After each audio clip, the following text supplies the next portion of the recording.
નમસ્કાર વિદ્યાર્થી મિત્રો, આજે ચેપ્ટર નંબર 3 પ્રવાહ વિદ્યુતના ઉદાહરણ વિશે આપણે ચર્ચા કરીશું. હવે આજે વિદ્યાર્થી મિત્રો રકમ આપણે બોર્ડ ઉપર લખતા નથી. રકમ જે છે એ રકમ તમે તમારી ટેક્સ્ટ બુકની અંદર જોતા રહેજો અને ગણતરી જે છે એક્ઝામ્પલ્સની ગણતરી જે છે એ ગણતરી બોર્ડ ઉપર જોઈ અને જેટલું જરૂર લાગે છે એ પ્રમાણે તમે તમારી નોટની અંદર નોટ ડાઉન કરી લેશો. તો ટેક્સ્ટ બુક જોડે લઈને બેસજો જેથી રકમ જે છે એ બરાબર તમે સમજી શકો. ચાલો તો ઉદાહરણ નંબર 3.1 રકમ એની છે 1.5 એમ્પિયર પ્રવાહનું વહન કરતા અને 1 × 10⁻⁷ મીટર સ્ક્વેર જેટલા આડછેદનું ક્ષેત્રફળ ધરાવતા એક તારમાંથી વહન પામતા ઇલેક્ટ્રોન માટે સરેરાશ ડ્રિફ્ટ વેગ ગણો. થિયરી તમે ભણી ચૂકેલા છો. ડ્રિફ્ટ વેગ કોને કહેવાય એના વિશે તમને પૂરતો ખ્યાલ હશે જ. એવું ધારો કે દરેક કોપરનો પરમાણુ લગભગ એક વાહક ઇલેક્ટ્રોન આપે છે. કોપરની ઘનતા 9 × 10⁻³ કિલોગ્રામ પર મીટર ક્યુબ અને તેનો પરમાણુ દળાંક 63.5 એકમ. હવે અહીંયા તમે યાદ રાખજો કે પરમાણુ દળાંક એનો એકમ હંમેશા ગ્રામ પ્રતિ મોલ હોવો જોઈએ. એટલે અહીંયા આપણે એવું સમજીશું કે પરમાણુ દળાંક 63.5 ગ્રામ પ્રતિ મોલ છે. આગળ એને ગણતરી કરવાનું કહ્યું છે. ઉષ્મીય ઝડપ અને ડ્રિફ્ટ ગતિ માટે જવાબદાર છે તે વિદ્યુત ક્ષેત્રની પ્રસરણની ઝડપ સાથે સરખામણી કરો. તો એક્ઝામ્પલની અંદર બે પાર્ટ આપેલા છે, નંબર A અને નંબર B. નંબર B ની ચર્ચા આપણે પછી કરીએ. સૌથી પહેલા આપણે નંબર A એટલે કે ડ્રિફ્ટ વેગની ગણતરી કરવી છે. તો સૌથી પહેલા આપણને રકમમાં જે કિંમતો આપેલી છે એ કિંમતોને આપણે લખી દઈએ. તો 1.5 એમ્પિયર પ્રવાહ, ચલો capital I is equal to 1.5 ampere વિદ્યુત પ્રવાહ આપણને આપેલો છે. આડછેદનું ક્ષેત્રફળ છે A is equal to 1 × 10⁻⁷ metre square. Drift વેગ VD is equal to question mark આપણને ગણવાનું કહ્યું છે. કોપરની ઘનતા આપણને આપેલી છે 9 × 10⁻³ કિલોગ્રામ પર મીટર ક્યુબ. પરમાણુ દળાંક જેનો સિમ્બોલ આપણે ધારી દઈએ કેપિટલ M 63.5 ગ્રામ પ્રતિ મોલ. ચલો હવે અહીંયા જો ઘનતા કિલોગ્રામમાં આપેલી છે અને પરમાણુ દળાંક ગ્રામમાં છે તો આપણે આ ગ્રામ જે છે એને કિલોગ્રામમાં કન્વર્ટ કરી દઈએ. 63.5 × 10⁻³ કિલોગ્રામ પ્રતિ મોલ. હવે બીજી કોઈ કિંમત આપણને આપેલી છે નહીં.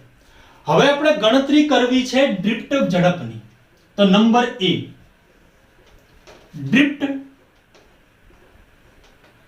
વેગ માટે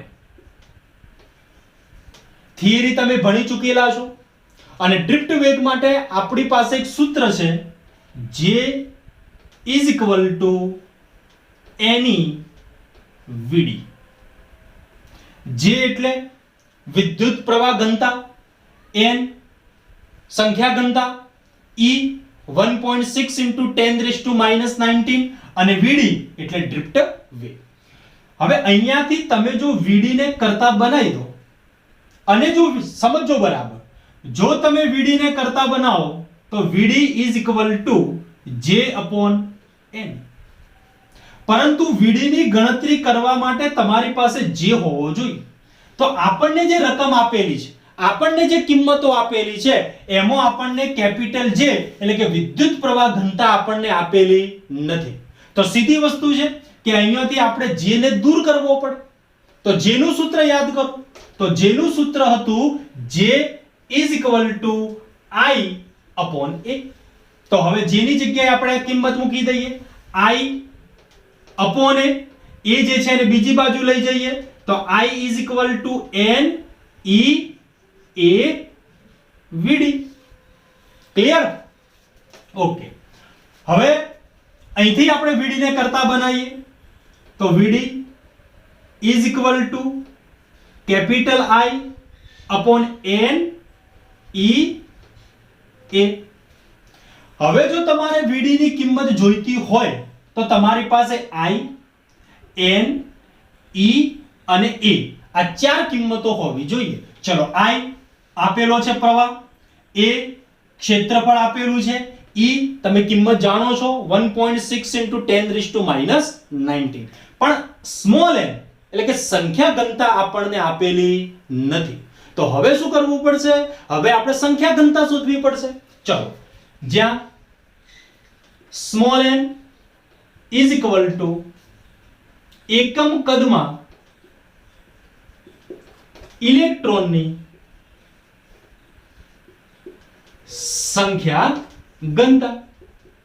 ચલો, એકમ કદમાં ઇલેક્ટ્રોનની સંખ્યા ઘનતા તો એને આ રીતે તમે લખી શકો n is equal to capital Na upon v, જ્યાં કેપિટલ Na એટલે એવોગેડ્રો અંક અને v એટલે કદ.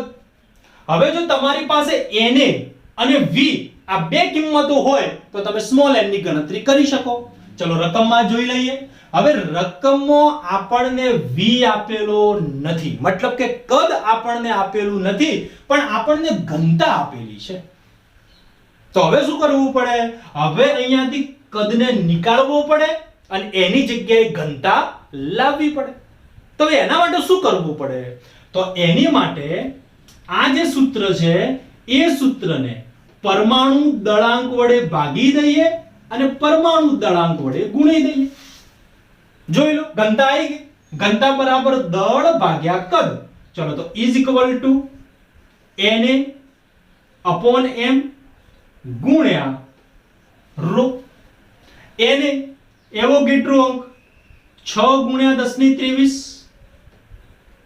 અપોન પરમાણુ દળાંક 63.5 ગુણ્યા 10⁻³ અને ઘનતા તો 9 ગુણ્યા 10⁻³ ક્લિયર? હવે આ બધી જ કિંમતોનું જ્યારે તમે સાદુરૂપ આપશો તો એ સાદુરૂપનો તમને જવાબ મળશે 8.5 * 10⁻28 મીટર⁻³ તો આ તમારો જવાબ થયો એકમ કદમાં સમાયેલ ઇલેક્ટ્રોનની સંખ્યા 8.5 ગુણ્યા 10⁻28. ચલો, હવે ડ્રિફ્ટ વેગ I upon n e a. I કિંમત આપેલી છે 1.5 upon n 8.5 ગુણ્યા 10⁻28 સ્મોલ e 1.6 * 10⁻⁻19 અને a ક્ષેત્રફળ 10⁻⁻7.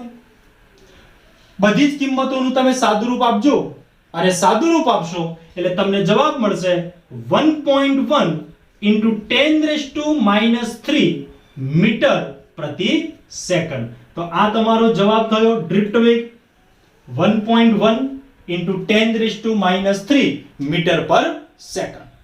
હવે રકમને તમે આગળ જોશો તો બી નંબરમાં તમને ગણવાનું કહ્યું છે ઉપરોક્ત મળેલ ડ્રિફ્ટ ઝડપને નંબર 1 સામાન્ય તાપમાને કોપર પરમાણુની ઉષ્મીય ઝડપ અને નંબર 2 સુવાહકમાં આ ડ્રિફ્ટ ગતિ માટે જવાબદાર છે તે વિદ્યુત ક્ષેત્રની પ્રસરણની ઝડપ સાથે સરખામણી કરો.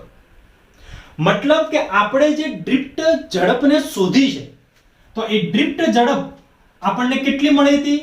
તો ડ્રિફ્ટ ઝડપ 1.1 * 10⁻³ મીટર/સેકન્ડ જેટલી મળી છે. હવે નંબર બી માં આપણને એ કહે છે કે આ જે ડ્રિફ્ટ ઝડપ છે એ ડ્રિફ્ટ ઝડપને ઉષ્મીય ઝડપ સાથે અને વિદ્યુત ક્ષેત્રની પ્રસરણની ઝડપ સાથે સરખામણી કરો. રકમને બરાબર સમજજો.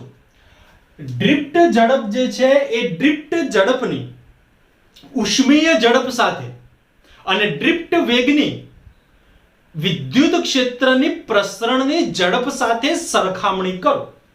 તો આ સરખામણી કરવા માટે હવે શું કરવું પડે? તો સરખામણી કરવા માટે આપણે ઉષ્મીય ઝડપને શોધવી પડે અને વિદ્યુત ક્ષેત્રની પ્રસરણની ઝડપને શોધવી પડે. ત્યારબાદ ડ્રિફ્ટ ઝડપ અને ઉષ્મીય ઝડપ જે છે આ બંનેનો ગુણોત્તર લેવો પડે. તો હવે આપણે કામ શું કરવું પડશે? હવે આપણે ઉષ્મીય ઝડપને શોધવી પડશે. ચલો, હવે આપણને કહેલું છે કે સામાન્ય તાપમાન, તો સામાન્ય તાપમાન T = 27 સેન્ટીગ્રેડ અને આને કેલ્વિનમાં કન્વર્ટ કરીએ તો T = 300 કેલ્વિન. હવે ઉષ્મીય ઝડપ માટેનું સૂત્ર તમે જાણતા જ હશો કે ઉષ્મીય ઝડપ 1/2 mv² = 3/2 kBT, જ્યાં kB એટલે બોલ્ટ્ઝમાન અચળાંક. ચલો, બંને બાજુથી 2 વાળું પદ કેન્સલ, v² ને કરતા બનાવીએ તો v² = 3 kBT/m. હવે 3 એ તો અચળ છે, તો અચળને દૂર કરી દઈએ તો v² proportional to kBT/m. હવે આપણે ઉષ્મીય ઝડપને શોધવી છે, તો અહીંયા સ્ક્વેર છે તો સ્ક્વેરને દૂર કરીએ તો v = √kBT/m. ચલો, હું આને કહી દઉં ઇક્વેશન નંબર 1. હવે જુઓ, ઉષ્મીય ઝડપ શોધવા માટે kB એટલે બોલ્ટ્ઝમાન અચળાંક આપણી પાસે હોવો જોઈએ, એની કિંમત તમે જાણતા હોવા જોઈએ. કેપિટલ T એટલે ટેમ્પરેચર, એની કિંમત તમે જાણતા હોવા જોઈએ. અને સ્મોલ m એટલે એક પરમાણુનું દળ, આની કિંમત તમને ખબર હોવી જોઈએ.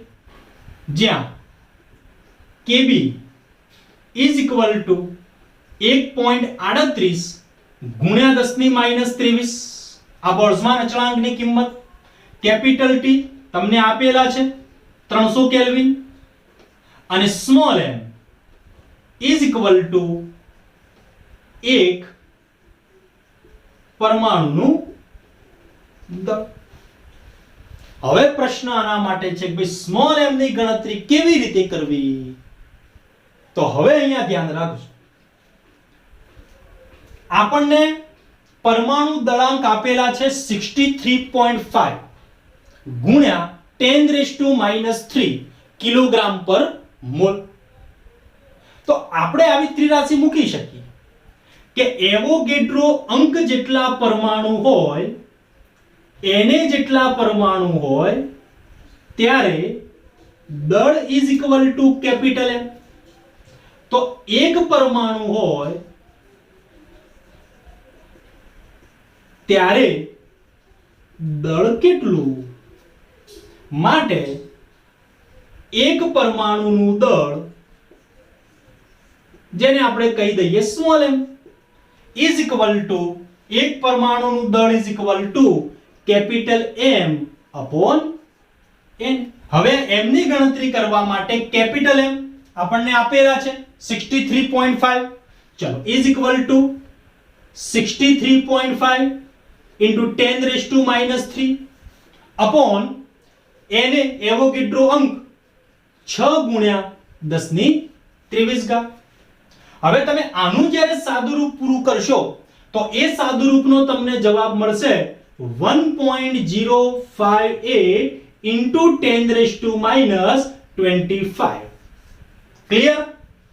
સ્મોલ m ની કિંમત 1.058 × 10⁻25. તો હવે બધી જ કિંમતો, kB ની કિંમત, T ની કિંમત અને m ની કિંમત આ સૂત્રમાં મૂકી દઈએ. સમીકરણ નંબર 1 માં મૂકી દઈએ. તો હવે kB ની કિંમત સમીકરણ 1 માં, T ની કિંમત સમીકરણ 1 માં અને સ્મોલ m ની કિંમત સમીકરણ 1 માં મૂકી અને આપણે સાદુ રૂપને પૂરું કરીશું. ચલો, તો v =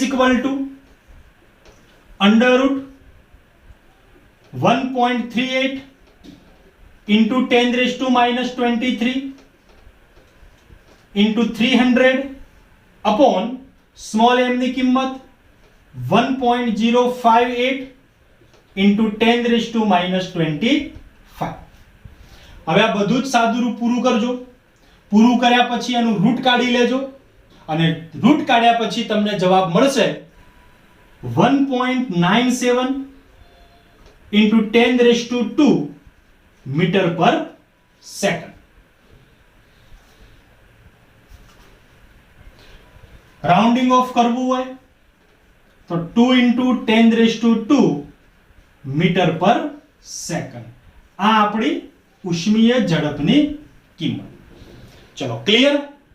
તો ડ્રિફ્ટ વેગ 1.1 into 10 raised to minus 3 અને ઉષ્મીય ઝડપ 2 ગુણ્યા 10 ની 2 મીટર પર સેકન્ડ આપણને મળે.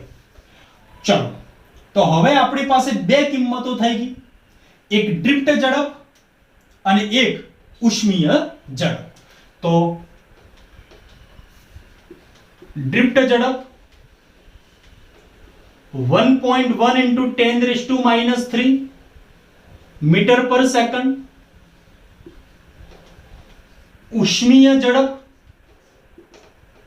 2 into 10 raised to 2 મીટર પર સેકન્ડ. હજુ એક ઝડપ આપણે શોધવાની રહી. કઈ ઝડપ? તો રકમમાં કહ્યું છે વિદ્યુત ક્ષેત્રની પ્રસરણની ઝડપ. તો વિદ્યાર્થી મિત્રો, વિદ્યુત ક્ષેત્રના પ્રસરણની ઝડપ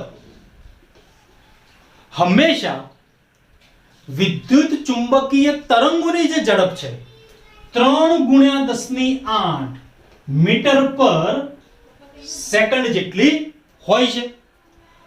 હવે આપણને જે કહેલું છે કે ભાઈ ડ્રિફ્ટ ઝડપની ઉષ્મીય ઝડપ સાથે સરખામણી કરો અને ડ્રિફ્ટ ઝડપની વિદ્યુત ક્ષેત્રના પ્રસરણની ઝડપ સાથે સરખામણી કરો. ચલો પહેલી સરખામણી કરીએ. ડ્રિફ્ટ ઝડપ ભાગ્યા ઉષ્મીય ઝડપ. ચલો ડ્રિફ્ટ ઝડપ 1.1 into 10 raised to minus 3 અને ઉષ્મીય ઝડપ 2 into 10 raised to 2.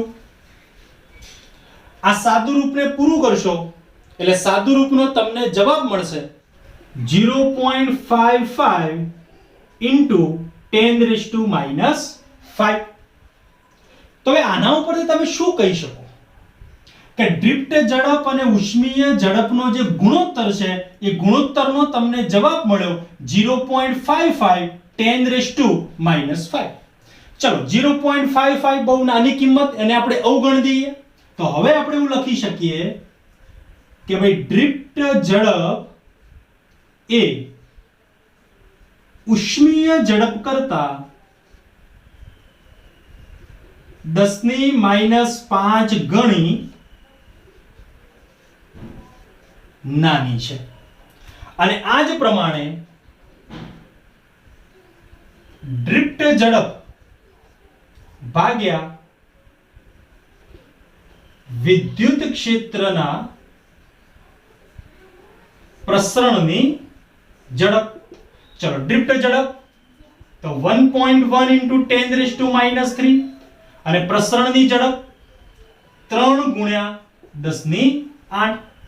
આ સાદુ રૂપને પૂરું કરશો એટલે સાદુ રૂપનો તમને જવાબ મળશે 0.36 ગુણ્યા 10 ની -11. તો અહીંયા તમે લખી શકો કે ડ્રિફ્ટ ઝડપ એ વિદ્યુત ક્ષેત્રના પ્રસરણની ઝડપ કરતા 10 ની -11 ગણી નાની છે. તો ક્લિયર. ઉદાહરણ નંબર 3.1. એક્ઝામ્પલમાં શું કર્યું આપણે? તો આ એક્ઝામ્પલમાં સૌથી પહેલા આપણે જે બરાબર એની વીડી સૂત્ર વાપરી અને ડ્રિફ્ટ ઝડપ ગણી કાઢી. ત્યારબાદ 1/2 mv² બરાબર 3/2 kbt સૂત્ર વાપરી ઉષ્મીય ઝડપની ગણતરી કરી અને વિદ્યુત ક્ષેત્રના પ્રસરણની ઝડપ એ વિદ્યુત ચુંબકીય તરંગોની ઝડપ જેટલી જ હોય છે એટલે એની ગણતરી કરવાની આપણને કોઈ જરૂર નથી. હવે આપણને ત્રણ ઝડપ મળી ગઈ, ડ્રિફ્ટ ઝડપ, ઉષ્મીય ઝડપ અને વિદ્યુત ક્ષેત્રની પ્રસરણની ઝડપ આપણને મળી ગઈ. ત્યારબાદ આપણે સરખામણી કરી. સરખામણી માટે શું કરવું પડે? તો સરખામણી માટે ગુણોત્તર લેવો પડે. તો ડ્રિફ્ટ ઝડપ અને ઉષ્મીય ઝડપનો ગુણોત્તર મળ્યો 0.55 ગુણ્યા 10⁻5 ઘાત. હવે 10⁻5 છે એનો મતલબ ડ્રિફ્ટ ઝડપ જે છે એ 10⁻5 ગણી ઉષ્મીય ઝડપ કરતા નાની થાય. અને એ જ પ્રમાણે વિદ્યુત ક્ષેત્રના પ્રસરણની ઝડપ સાથે આપણે સરખામણી કરી તો ડ્રિફ્ટ ઝડપ જે છે એ પ્રસરણની ઝડપ કરતા 10⁻11 ગણી આપણને નાની મળે છે. તો ક્લિયર? ઉદાહરણ નંબર 3.1 અહીંયા પૂરું. હવે ઉદાહરણ નંબર 3.3. તો ઉદાહરણ 3.3 ની રકમ ટેક્સ્ટ બુકમાં તમે જોતા રહેજો વિદ્યાર્થી મિત્રો. હવે ઉદાહરણ 3.3 ની રકમ એવી છે કે એક ઇલેક્ટ્રિક ટોસ્ટરમાં ગરમ કરવા માટે નિક્રોમ તારનો ઉપયોગ થાય છે. જ્યારે તેમાંથી અવગણ્ય પ્રવાહ પસાર કરવામાં આવે છે ત્યારે ઓરડાના તાપમાન, અને ઓરડાનું તાપમાન આપણને આપેલું છે 27 ડિગ્રી સેન્ટીગ્રેડ. તો ઓરડાના તાપમાને તેનો અવરોધ 75.3 ઓહ્મ જેટલો મળે છે. હવે 230 વોલ્ટના ઉદ્ગમ સાથે ટોસ્ટરને જોડવામાં આવે ત્યારે અમુક સેકન્ડ બાદ તેમાંથી પ્રવાહનું મૂલ્ય 2.68 એમ્પિયર જેટલું સ્થાયી બને છે. તો નિક્રોમ તારનું સ્થાયી તાપમાન કેટલું હશે?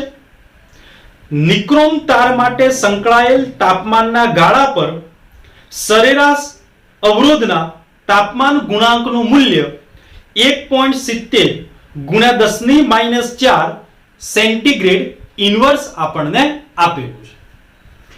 હવે જો રકમને બરાબર તમે ધ્યાનથી વાંચો તો રકમની અંદર તમને કહેલું છે કે ભાઈ ઇલેક્ટ્રિક ટોસ્ટરને ગરમ કરવા માટે નિક્રોમ તારનો ઉપયોગ કરેલો છે અને જ્યારે એમાંથી અવગણ્ય જેટલો પ્રવાહ પસાર કરવામાં આવે ત્યારે ઓરડાના તાપમાને તેનો અવરોધ 75.3 ઓહ્મ જેટલો મળે છે.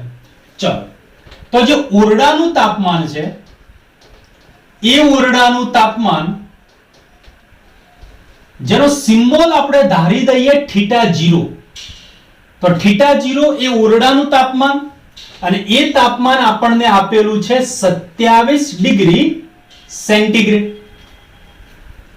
હવે આગળ કહે છે કે ઓરડાના તાપમાને નિક્રોમ તારનો અવરોધ 75.3 ઓહ્મ જેટલો છે. ઓરડાના તાપમાને, ઓરડાનું તાપમાન આપણે ધાર્યું છે θ0 જેટલું. તો ઓરડાના તાપમાને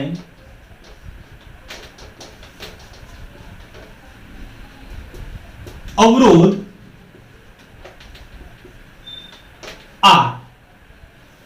R એ અવરોધનો સિમ્બોલ, પણ ઓરડાના તાપમાને અવરોધ છે, ઓરડાનું તાપમાન θ0 જેટલું ધારેલું છે. તો R θ0 75.3 ઓહ્મ. હવે રકમ આગળ કહે છે કે હવે જ્યારે ટોસ્ટરને 230 વોલ્ટના ઉદ્ગમ સાથે જોડવામાં આવે, મતલબ V voltage is equal two 230 volt જોડવામાં આવે ત્યારે અમુક સમય બાદ પ્રવાહનું મૂલ્ય 2.68 એમ્પિયર મળે છે. એટલે પ્રવાહ I is equal two 2.68 ampere મળે છે. તો નિક્રોમ તારનું સ્થાયી તાપમાન કેટલું હશે? હવે આપણે નિક્રોમ તારનું સ્થાયી ટેમ્પરેચર ગણવાનું છે. તો નિક્રોમ તારનું સ્થાયી તાપમાન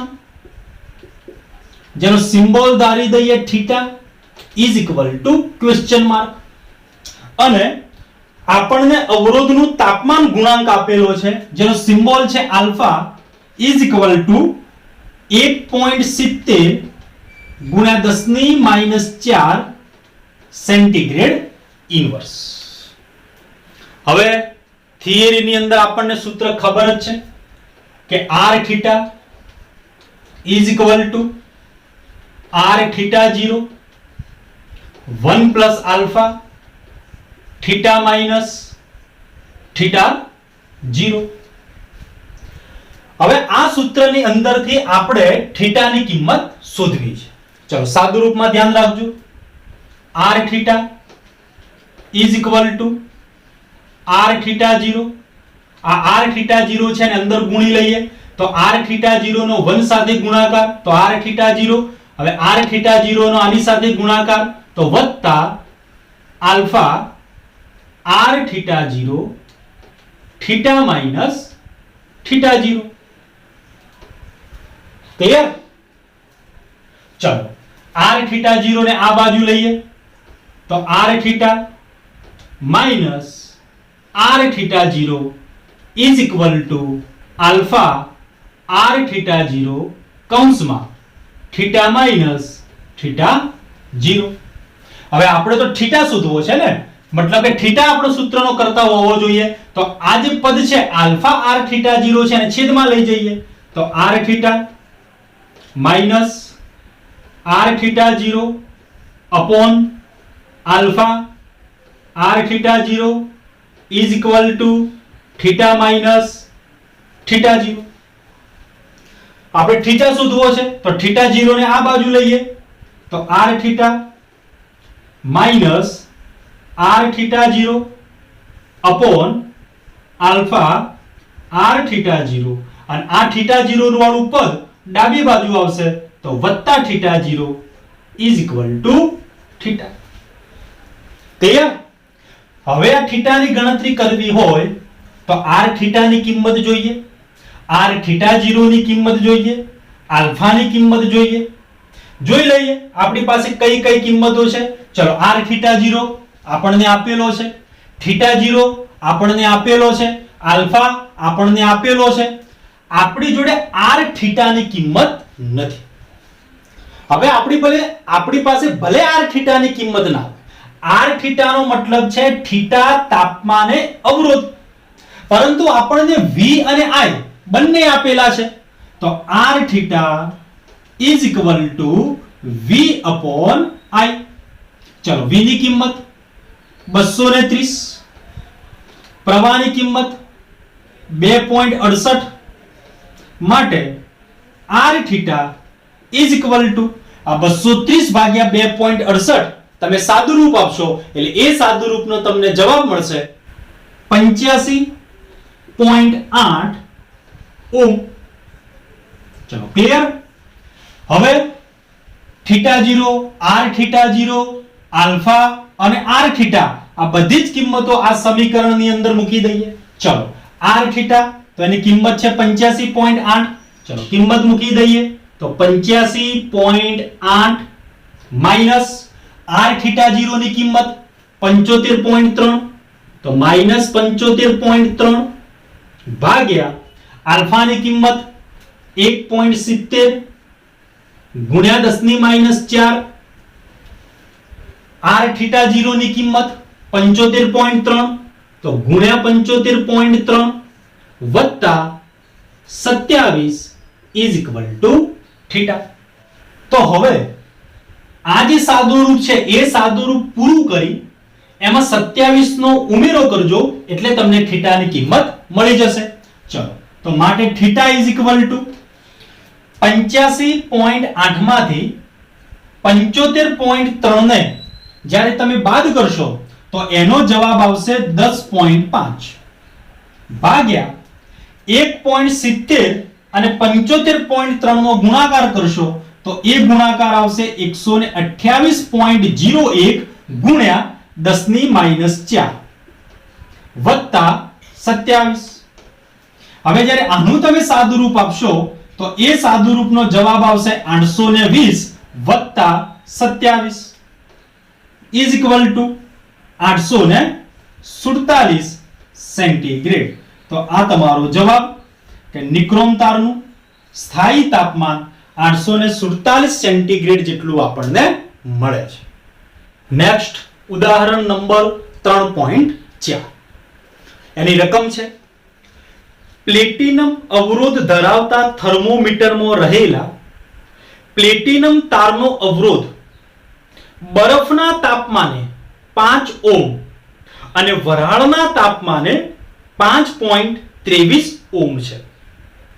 જ્યારે થર્મોમીટરને હોટ બાથમાં ડુબાડવામાં આવે ત્યારે પ્લેટિનમ તારનો અવરોધ 5.795 ઓહ્મ મળે છે. તો હોટ બાથનું તાપમાન ગણો. ચલો હવે આપણને રકમમાં કહ્યું છે કે પ્લેટિનમ અવરોધ ધરાવતા થર્મોમીટરમાં રહેલા પ્લેટિનમ તારનો અવરોધ બરફના તાપમાને 5 ઓહ્મ જેટલો છે. તો સૌથી પહેલા બરફનું તાપમાન ઇઝ ઇક્વલ ટુ 0 સેન્ટીગ્રેડ. આપણને ખ્યાલ છે કે 0 સેન્ટીગ્રેડ તાપમાને બરફ હોય તો બરફના તાપમાને અવરોધ 5 ઓહ્મ આપણને આપેલો છે. મતલબ 0 સેન્ટીગ્રેડ તાપમાને અવરોધનો સિમ્બોલ R અને 0 સેન્ટીગ્રેડ તાપમાને અવરોધ છે, બરફના તાપમાને અવરોધ છે એટલે R0 is equal two 5 ohm. ચલો ક્લિયર. આગળ કહે છે કે વરાળના તાપમાને અવરોધ 5.23 ઓહ્મ છે. તો વરાળનું તાપમાન આપણને ખ્યાલ હોવો જોઈએ કે વરાળનું તાપમાન is equal two 100 degree centigrade. તો હવે 100 ડિગ્રી સેન્ટીગ્રેડ તાપમાને મતલબ આપણને રકમમાં એવું કહ્યું છે કે વરાળના તાપમાને અવરોધ, પણ વરાળનું તાપમાન કેટલું? 100 ડિગ્રી સેન્ટીગ્રેડ. તો 100 ડિગ્રી સેન્ટીગ્રેડ તાપમાને અવરોધ R100 is equal to 5.23 ohm. ચલો ક્લિયર. આગળ કહે છે જ્યારે થર્મોમીટરને હોટ બાથમાં ડુબાડવામાં આવે ત્યારે પ્લેટિનમ તારનો અવરોધ 5.795 ઓહ્મ મળે છે. તો હોટ બાથનું તાપમાન ગણો. હવે અહીંયા હોટ બાથનું તાપમાન આપણને ખ્યાલ નથી તો આપણે ધારી લઈએ કે હોટ બાથનું તાપમાન એનો સિમ્બોલ ધારી દઈએ theta is equal to question mark. મતલબ કે આપણે એવી ધારણા કરી કે હોટ બાથનું તાપમાન થીટા જેટલું છે અને આ થીટા આપણે શોધવાનો છે. રકમમાં એવું કહ્યું છે કે હોટ બાથના તાપમાને અવરોધ, તો થીટા તાપમાને અવરોધ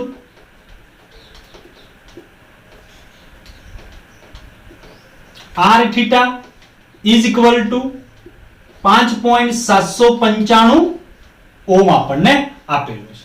ક્લિયર. તો સૌથી પહેલા રકમને બરાબર સમજો. આપણને કીધું છે કે બરફના તાપમાને અવરોધ 5 ઓહ્મ છે. તો બરફનું તાપમાન 0 ડિગ્રી સેન્ટીગ્રેડ. તો 0 સેન્ટીગ્રેડ તાપમાને અવરોધ R એ અવરોધનો સિમ્બોલ છે અને અહીંયા 0 કર્યો છે. 0 સેન્ટીગ્રેડ તાપમાને અવરોધ 5 ઓહ્મ. વરાળનું તાપમાન 100. તો 100 સેન્ટીગ્રેડ તાપમાને અવરોધ R100 5.23 ઓહ્મ. હોટ બાથનું તાપમાન આપણને ખબર નથી, આપણે શોધવું છે. આપણે હોટ બાથનું તાપમાન ધારી લીધું થીટા. હવે આપણને કહે છે કે ભાઈ હોટ બાથના તાપમાને અવરોધ, તો હોટ બાથનું તાપમાન તો આપણે થીટા ધાર્યું. તો R theta is equal two 5.795 ohm. ચલો આપણી જોડે સૂત્ર છે R theta is equal to R theta 0 1 plus alpha theta minus theta. હવે જો અહીંયા theta 0 જે છે એ સંદર્ભ તાપમાન છે અને અહીંયા આપણને આપેલી રકમ જે છે એમાં આ 0 સેન્ટીગ્રેડ તાપમાન જે છે એ આપણા માટે સંદર્ભ તાપમાન છે. તો અહીંયા theta 0 જે છે એની જગ્યાએ આપણે લેવો પડશે 0. ફરી સાંભળો કે આપણી થિયરી પ્રમાણે θ0 એ સંદર્ભ તાપમાન છે. હવે આપણને જે રકમ આપેલી છે એમાં આ જે બરફનું તાપમાન છે 0 સેન્ટીગ્રેડ એ આપણા માટે સંદર્ભ તાપમાન થાય. માટે r θ is equal to r0 1 plus alpha θ minus 0. ચલો ક્લિયર. θ0 ની જગ્યાએ આપણે 0 મૂકી દીધો કારણ કે θ0 એટલે સંદર્ભ તાપમાન અને અહીંયા 0 સેન્ટીગ્રેડ તાપમાન જે છે એને આપણે સંદર્ભ તાપમાન તરીકે ગણીએ છીએ.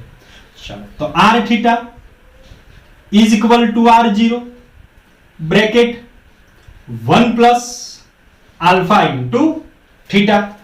ચલો r0 ને અંદર ગુણી લો તો r θ is equal to r0. આ r0 નો એક સાથે ગુણાકાર થયો. હવે આ r0 જે છે એનો આલ્ફા θ જોડે તો વત્તા આલ્ફા θ r0 r θ. આ r0 વાળું પદ જે છે એને ડાબી બાજુ લાવો તો r0 is equal to alpha θ r0. આને હું કહી દઉં સમીકરણ નંબર 1. હવે આ સમીકરણ નંબર 1 ને આપણે બે વાર લખવું પડશે. એકવાર વરાળના તાપમાન માટે અને એકવાર હોટ બાથના તાપમાન માટે. ચલો તો વરાળનું તાપમાન કેટલું છે? તો વરાળનું તાપમાન છે 100 ડિગ્રી. તો સમીકરણ નંબર 1 પરથી સૌથી પહેલા વરાળ માટે આપણે લખીએ સમીકરણ. ચલો હવે જુઓ અહીંયા r θ minus r0 બરાબર આલ્ફા θ r0. હવે આ સમીકરણ મારે વરાળ માટે લખવું છે. તો વરાળનું તાપમાન કેટલું છે? 100 ડિગ્રી સેન્ટીગ્રેડ. તો વરાળ માટે r100 minus r0 is equal to alpha 100 r0. ચલો હું આને કહી દઉં સમીકરણ નંબર 2. હવે આનું જ સમીકરણ આપણે હોટ બાથ માટે લખવું છે. તો હોટ બાથનું તાપમાન તો કેટલું છે? θ. તો હવે આ સમીકરણને આપણે લખીએ હોટ બાથ માટે. r θ minus r0 is equal to alpha θ r0. સમીકરણ નંબર 3. ચલો ક્લિયર. હવે આપણે શું શોધવું છે? આપણે તો θ ને શોધવો છે. તો આ બંને સમીકરણ જે આપેલા છે એમાં સમીકરણ 3 અને 2 નો ગુણોત્તર લેતા. ચલો 3 અને 2 નો ગુણોત્તર લઈ લઈએ. તો r θ minus r0 upon r100 minus r0 is equal to alpha θ r0 upon alpha 100 r0. ચલો ક્લિયર આટલે સુધી.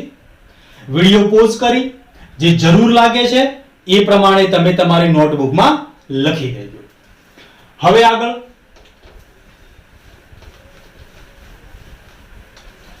ચલો અહીંયાથી alpha alpha cancel, r0 cancel. ચલો હવે r θ એની કિંમત છે 5.795, r0 એની કિંમત છે 5.